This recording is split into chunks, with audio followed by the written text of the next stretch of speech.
and I think to myself, what a wonderful world.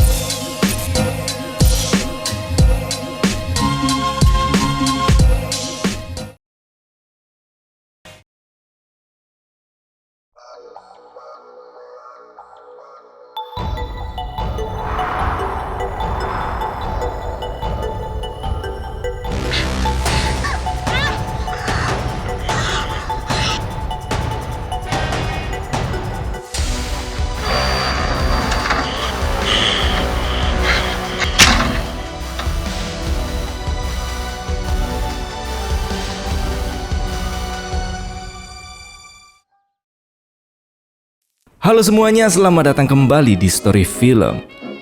Setelah kita menamatkan film Jason Psikopat Topeng Laknat, kali ini kita lanjut ke salah satu rivalnya.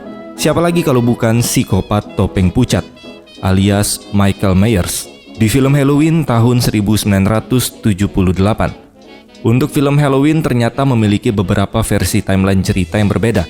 Ada timeline asli dari tahun 1978 sampai 2002.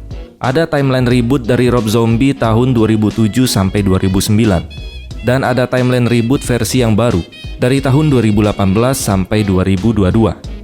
Sebenarnya ada satu lagi yaitu timeline Halloween 3 karena memang ceritanya dipisah, bertajuk Season of the Witch, dan tidak ada Michael Myers di film ini. Ceritanya berdiri sendiri tentang topeng Halloween yang dikutuk.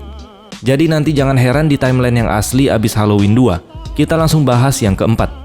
Karena memang Halloween 3 ceritanya bukan sequel dari Halloween 2. Dan kemungkinan ada beberapa timeline yang nanti saya bikin khusus untuk membership. Makanya kalian join membership sekarang dan rasakan sensasi menonton kesadisan Michael tanpa ada sensor sedikit pun. Oke lah, daripada intronya makin bikin puyeng, mending kita langsung aja masuk ke alur filmnya. Enjoy the video. Kisahnya dimulai di malam Halloween tahun 1963. Seorang bocah berusia 6 tahun bernama Michael Myers terlihat diam-diam mengintai rumahnya sendiri. Di dalam kakak perempuannya yang bernama Judith Myers terlihat sedang asik berduaan dengan pacarnya, dan dia nggak sadar kalau Michael sedang memperhatikan mereka dari luar.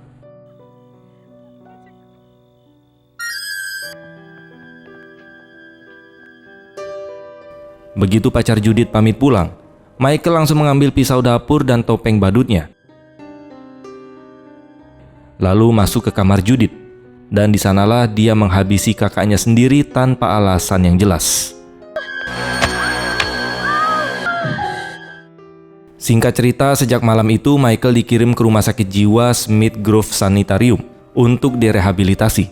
Tapi 15 tahun kemudian, tepatnya pada malam 30 Oktober 1978, Dr. Sam Loomis bersama asistennya datang ke sana untuk memeriksa Michael. Saat mereka tiba di depan gerbang, ternyata banyak pasien berkeliaran di area luar, seperti lepas tanpa adanya penjagaan. Ketika Dr. Loomis turun dari mobil untuk memeriksa gerbang, Michael diam-diam menyerangnya, lalu mencuri mobil asistennya dan kabur dari sana.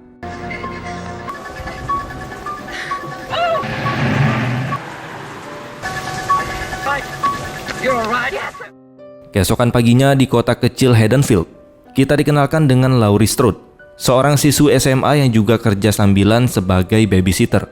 Saat itu ayahnya meminta Laurie untuk menaruh kunci di depan rumah tua keluarga Myers, rumah yang dulu jadi lokasi pembunuhan Michael. Sang ayah meminta Laurie untuk menaruh kunci tersebut karena rumah itu akan dijual. Laurie yang saat itu ditemani anak asuhnya yang bernama Tommy, pergi ke rumah tua keluarga Myers untuk menaruh kunci di depan pintu, sesuai dengan permintaan ayahnya. Dan tanpa mereka sadari, Michael Myers ternyata sudah ada di dalam rumah itu.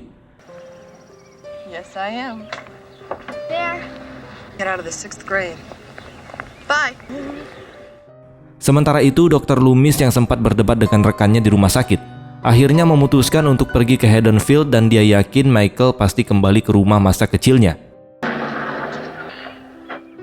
Di sisi lain, saat Laurie sedang belajar di kelas, tiba-tiba dia melihat sosok Michael berdiri di luar jendela, hanya menatap diam tanpa ekspresi. Tapi begitu Laurie sempat menoleh sebentar untuk menjawab pertanyaan dari gurunya dan kembali melihat ke arah jendela, si Michael udah menghilang. Ternyata setelah itu si Michael menuju ke sekolah Tommy, dan mulai mengintai bocah itu juga. Hello! He's gonna get you! Boogeyman! Boogeyman!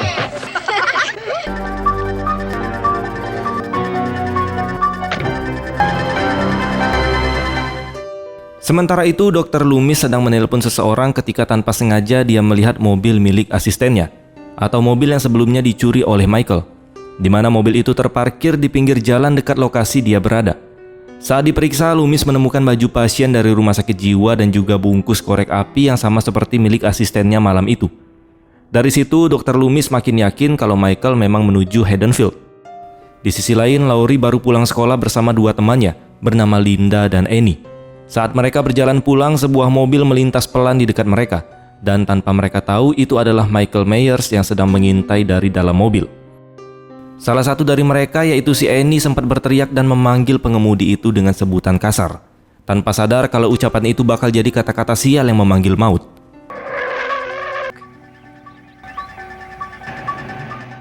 Begitu sampai di rumah, Laurie kembali melihat sosok Michael berdiri di kejauhan dari jendela kamarnya.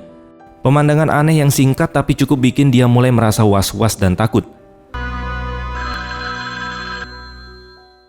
Tidak lama kemudian, Annie pun menelpon Laurie. Dia bilang kalau nanti sekitar jam 6:30, dia bakal menjemput Laurie buat berangkat kerja bareng sebagai babysitter malam itu. Di sisi lain, Dr. Loomis bersama seorang petugas pemakaman pergi ke kuburan keluarga Myers untuk memeriksa makam Judith Myers, alias kakaknya Michael. Tapi pas mereka sampai di sana, mereka kaget karena batu nisan Judith sudah hilang dicabut dari tempatnya. Dr. Loomis pun langsung yakin cuma Michael yang bisa melakukan hal itu. Sementara itu, Laurie dan Annie sedang dalam perjalanan menuju tempat kerja mereka sambil santai berbagi sebatang rokok. Tanpa mereka sadari, dari kejauhan Michael mengikuti mobil mereka sepanjang jalan.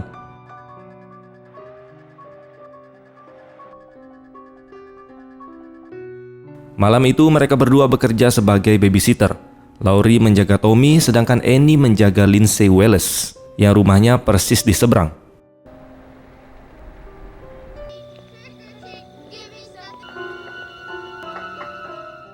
Mereka akhirnya sampai di rumah tua keluarga Myers dan memutuskan untuk masuk ke dalam.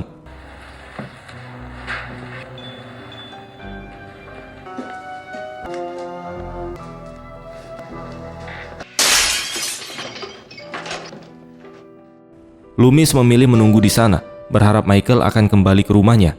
Sementara si sheriff lanjut patroli keliling, dan dia berjanji akan balik ke rumah itu sekitar 1 jam lagi. Di sisi lain, Annie dan Laurie yang sedang ngobrol lewat telepon tiba-tiba diganggu oleh anjing milik keluarga Wallace yang menggonggong keras ke arah jendela. Ternyata hewan itu merasakan kehadiran Michael yang diam-diam sedang berdiri di depan rumah Lindsay dan memperhatikan mereka dari kegelapan. Sementara itu, Tommy yang lagi ngintip dari balik tirai jendela juga melihat sosok aneh berdiri di depan rumah Lindsay. Bocah itu pun langsung panik dan bilang ke Laurie kalau dia baru saja melihat Boogeyman, sosok menyeramkan yang suka diceritakan di film-film zaman dulu. Tapi tentu aja Laurie nggak percaya dan menganggap itu cuma imajinasi dari anak kecil.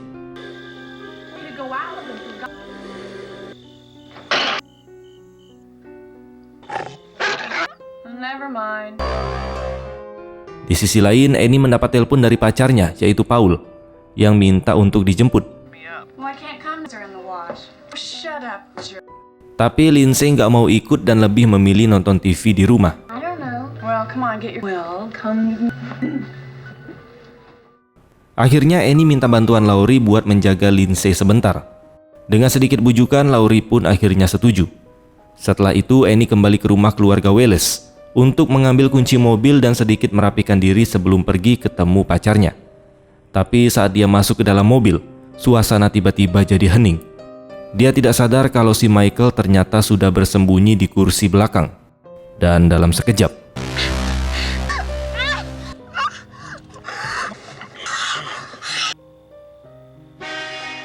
sementara itu, Tommy yang sedang bersembunyi untuk menakuti Lindsay tiba-tiba melihat sesuatu dari jendela. Dia melihat Michael sedang mengangkat tubuh Annie yang sudah tidak bernyawa dan membawanya masuk ke rumah keluarga Wallace. Tommy panik dan langsung bilang ke Laurie. Tapi seperti biasa, Laurie nggak percayaan dan mengira itu cuma imajinasi si bocil. Di sisi lain, Dr. Loomis masih berjaga di depan rumah tua keluarga Myers. Tidak lama kemudian, Sheriff Brackett datang menemuinya. Loomis mencoba meyakinkan Sheriff bahwa Michael ini bukan sekedar orang gila biasa, tapi dia sesuatu yang benar-benar berbahaya.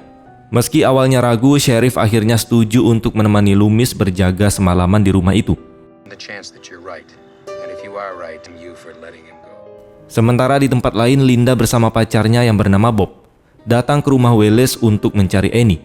Tapi karena mereka mengira Annie sudah pergi bersama Lindsay, mereka malah memanfaatkan rumah kosong itu untuk adu mekanik. Hey, Laurie, what's up? Just sitting down with Lindsay here and I want to know. Setelah beraksi, Linda meminta Bob untuk mengambilkan bir di dapur. Tapi sayangnya Michael sudah ada di sana lebih dulu. Tanpa banyak bicara, Michael langsung menghabisi Bob dengan kejam.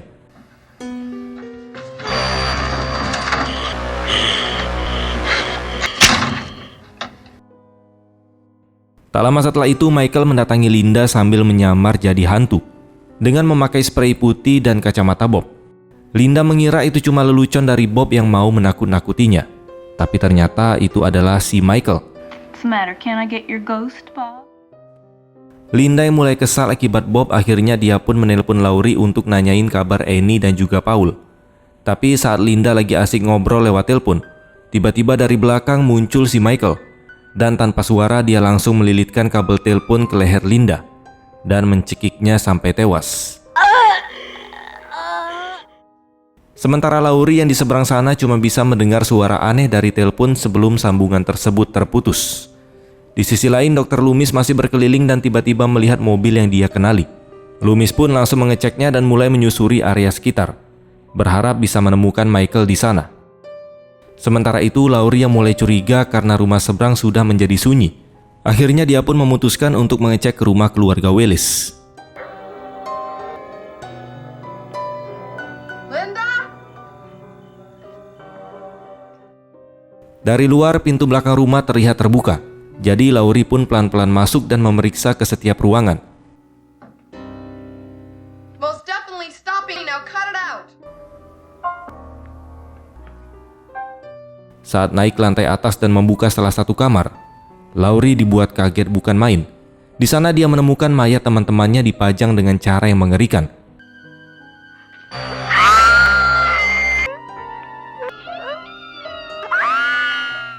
Belum sempat berpikir, Michael tiba-tiba muncul dari balik bayangan dan langsung menyerangnya menggunakan pisau. Beruntung Laurie berhasil menghindar, tapi cocolan Michael meleset dan membuatnya jatuh dari tangga ke lantai bawah. Dalam kondisi panik, Laurie berteriak meminta tolong, tapi nggak ada siapapun yang mendengar. Dia pun memutuskan untuk lari secepatnya kembali ke rumah Tommy. Sementara Michael terus mengejarnya tanpa henti.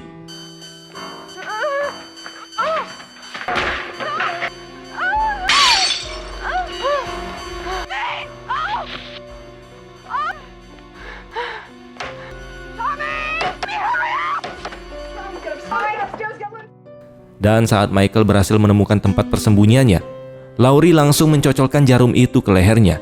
Michael pun terjatuh dan di sini Laurie sempat mengira kalau Michael sudah tewas. Laurie pun segera keluar dan langsung menghampiri Tommy dan juga Lindsay. Tapi ternyata si Michael belum mati. Dia kembali bangkit dan mulai mengejar Laurie.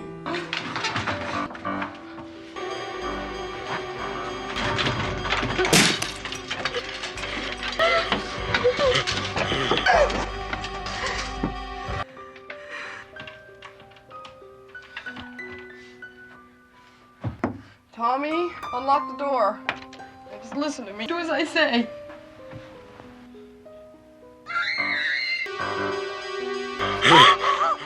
Di saat Laurie hampir kehilangan napas, Dr. Loomis yang mendengar teriakan Tommy langsung datang ke rumah itu.